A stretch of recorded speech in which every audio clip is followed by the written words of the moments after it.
The first unit of the student learning module is mostly about decomposition and algorithms. And so, like with the ping pong activity that we did this morning, in that activity, we decomposed the steps that we needed to get our robot to the ping pong ball. And at the same time, we put those steps in order to create the algorithm. And theoretically, if we were to do that again and again with any robot, it would complete those steps in the same way. So those are kind of the key concepts to keep in mind as we walk through the student learning module. So if I can get you guys to open up your student learning module. And let's jump into page 2. That gives us a quick overview of the first unit.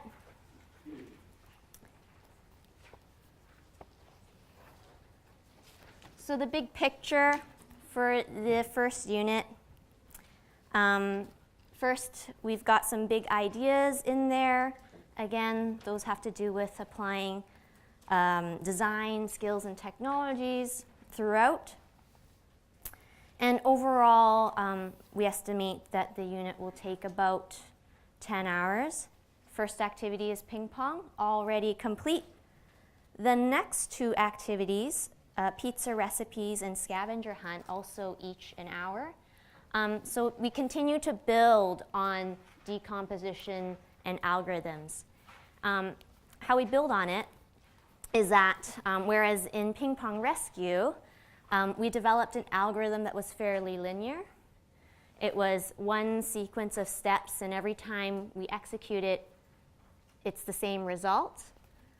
We start to introduce the idea in the pizza recipes and in the scavenger hunt that some algorithms might not necessarily all end in the same result. That some algorithms, even though the steps, the broad kind of steps might be the same, there might be some logic in between that allows the robot to take a different path or take a different option or make different choices. And so in that way, we can kind of vary the end results a little bit. So we begin to introduce that idea in pizza recipes, and then in scavenger hunt, we take that idea even further, where not only do you have different options in an algorithm, but you might have multiple sequences happening at the same time, even. So in a sense, we're sort of building up the idea of algorithms and showing that there's different kinds of algorithms. There are the linear ones that have one path, but then there are also the non-linear ones where you might take multiple paths. The first three activities are pretty much can be done unplugged. And then in the fourth activity, Introduction to Visual Programming Using Twine, that's when we finally get to use a computer, and we do some non-linear storytelling through Twine. And we'll actually we'll do more of that tomorrow. We'll have a demo and some hands-on time for you guys to try that out tomorrow. And after Twine, all of this, students can take everything they've learned and wrap that up with a project, which we estimate to be about 6 hours, a choose-your-own-adventure project. And there's lots of different options for that, and we'll talk a little bit more about that in a bit. But let's flip over. We've done activity 1. Oh, maybe one thing I would like to point out is that within each activity, we offer an overview of the competencies that it touches on. And also, if you flip to, let's see, usually it's at the end of the activity. If you flip to page 8, for example, we also provide some sample assessments that you're welcome to try. There's a more kind of teacher-focused assessment, but as well there's a more student-focused assessment. And the assessments are based on, for the student one, is more based on the core competencies and the facets for each of the core competencies. This is sort of the teacher version, but there's also a student sheet version at the end of each activity. And we're going to provide those student sheets as a separate PDF kind of package that you guys can download, so it'll just be all the student sheets in one package. So you won't have to like photocopy it from here. Okay. So since we already did the the ping pong activity, I thought it'd be fun to do the warm-up activity for pizza recipes to introduce that idea of having multiple paths or multiple options in your algorithm. We're going to use, in the pizza recipes warm-up activity, which starts on page 13, if you're interested. We suggest using a website called Kahoot. Anyone familiar with Kahoot? Oh wow, a lot. Awesome. Okay, I love Kahoot. I'm a big fan. I got introduced to it at a friend's house, actually. He's a high school physics teacher, so he uses it in his physics class, but he uses it on us, his friends, as well, at dinner parties and things like that. It's a great website where anyone can create an account and create a multiple choice quiz. And once you create the quiz, you can kind of host the quiz, and it provides I think it's a 6-digit PIN. And then anyone who wants to participate in a quiz as a group, it's sort of meant to be done all together. You can use, anyone who wants to participate in the quiz can use any device. Could be an iPad, can be a phone, can be your laptop. They log into a different website address, enter the game PIN, and then everyone joins in and you can play together. Okay. So that is the warm-up for activity 2. And that was to introduce the idea of logic operators, the and, the or, the not, is a way to introduce logic into an algorithm, and it can change the outcome of an algorithm. And it ties into the main activity. Actually, maybe I should also point out at this point is that if you would like to, if a teacher does want to run this activity in the classroom, there is the link in the SLM, in the student learning module, to facilitate the quiz. But if there is not enough devices in the classroom, we've also provided each of the screens as a slide, so that it can be put up on the projector, and then the class can vote for their answers either by show of hands or maybe writing it up, their answer on a whiteboard and showing it, or colored cards. So there's different ways to facilitate the quiz.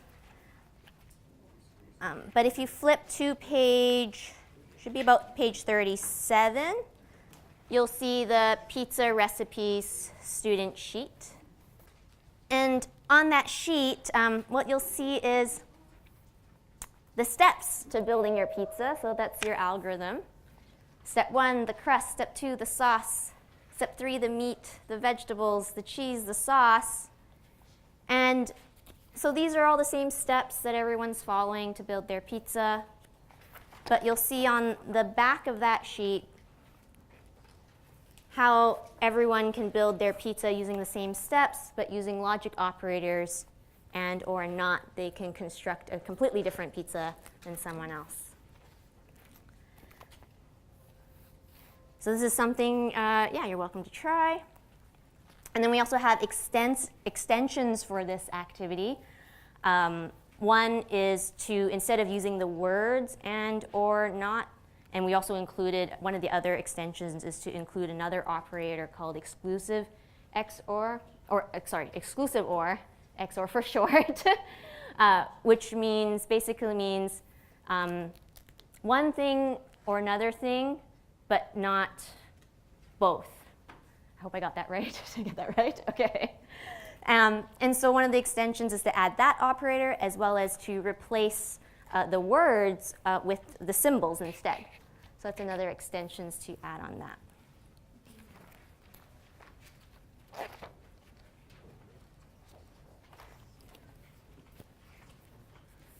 Moving on to the third activity. The third activity is the scavenger hunt.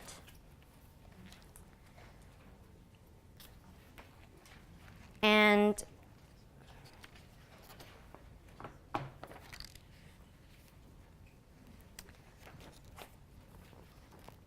this adds to the idea of an algorithm having multiple paths.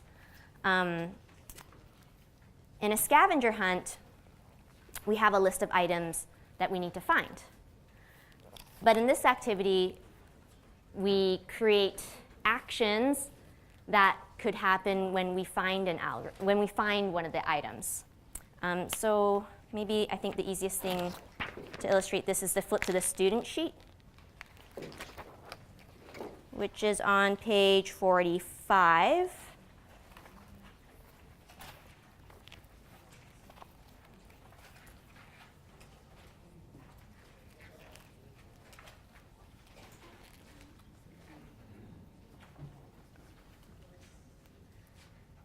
And so you'll see there's a list of items that students can find in their scavenger hunt. This is borrowed from a website called, it's in a creative photography game.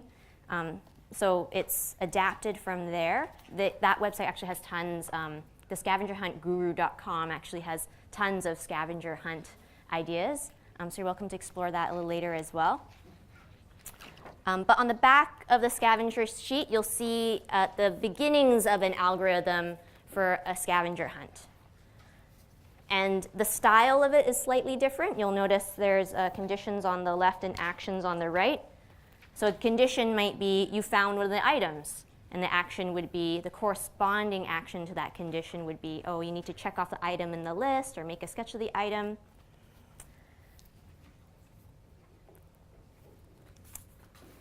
And it's not completely filled out, so students are welcome to add to this algorithm to create different actions or add more actions, different conditions. And then once they filled it out, then they'll have a complete scavenger hunt algorithm, and they can go and test it out before bringing it back and sharing their photos of all the items that they took. So that's the third activity, the scavenger hunt.